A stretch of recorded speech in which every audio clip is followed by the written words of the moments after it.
To understand the mortgage mess, you need to understand why a lender wouldn't be worried about lending hundreds of thousands of dollars to risky borrowers like Dolores Parker Jackson. I didn't have any problems getting any of my mortgages. Every month is $5,000. Or David Carbajal. Or Paula Taylor. Why would they tell me as the lender that I can afford this if they know they're not going to get their money back? The answer is simple, because the lender was selling those loans and the risk that went along with them. Who bought them? Wall Street.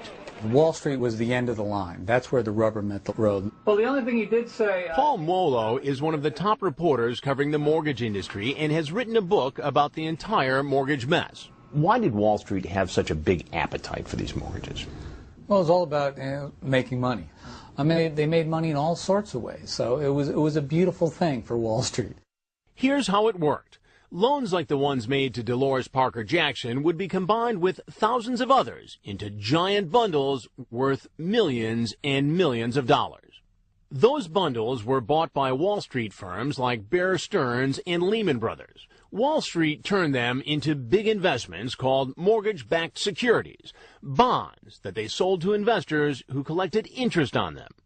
Wall Street loved it. They ran a bond factory. They just wanted to buy those loans and make bonds as fast as they could. Wall Street bought loans and sold bonds to the tune of trillions of dollars. And for a while, everyone was making out. Homeowners, lenders, and especially Wall Street investors. It looked like it was going to be limitless for Wall Street. They thought it was going to go on forever and ever.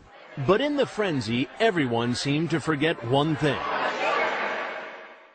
Those investments were full of risky, some say toxic loans. Loans to homeowners who'd never be able to pay them back for houses that seemed to many to be way overpriced. When all this boom was going on in home values, we'd all sit in our backyard with our kids and having a cocktail in the afternoon, and we'd see the house across the street sell for 25% more than it did 3 months earlier. And we'd say, you know, who the heck is buying these houses? Many times the people buying those houses were the same ones taking out those risky loans, loans that ended up inside the bonds being sold on Wall Street.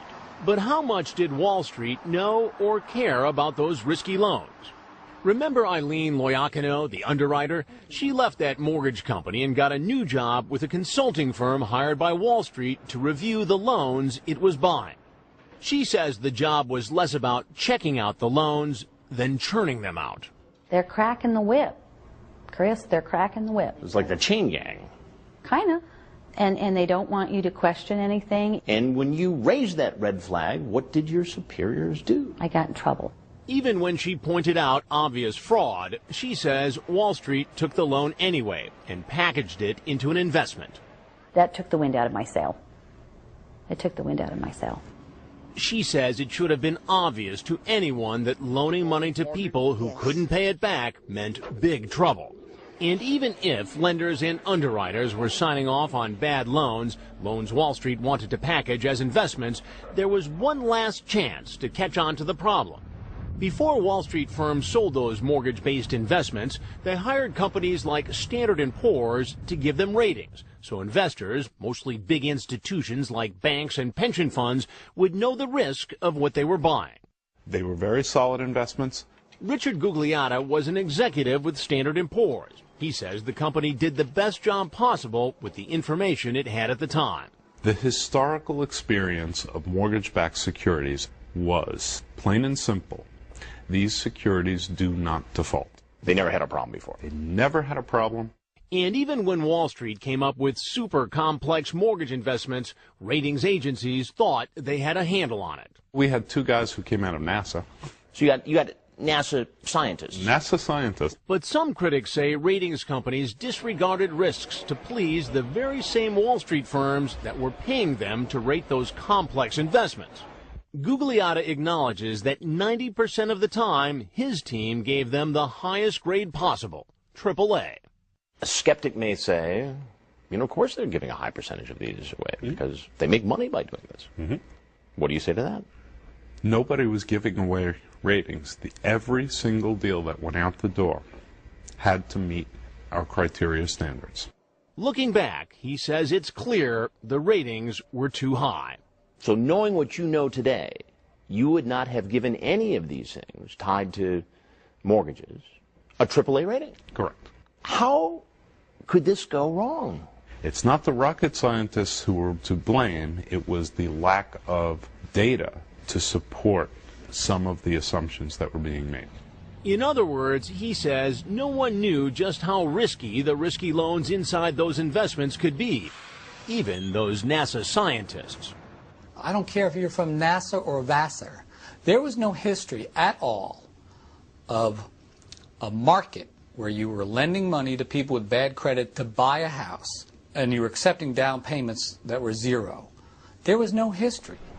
You'd have thought someone would have asked more questions. But just as the mortgage companies passed the risky loans to Wall Street passed the risk onto investors. So in the end, no one bothered to go back and take a closer look at the actual loans that Wall Street bought from mortgage companies where some underwriters were pressured to approve loans. Loans for borrowers who'd never be able to pay them off. Wall Street has got this reputation for being the smartest guys in the room. When someone from a reputable Wall Street firm calls you up and says they have a great investment, you tend to believe them. And plenty did believe. Huge institutions, corporations, pension funds, government agencies here and abroad had invested trillions of dollars in a system they thought was sound. Some Wall Streeters had made out like bandits. For the rest, the end was near. Here we are. You're rich. But what are the rest of us going to do?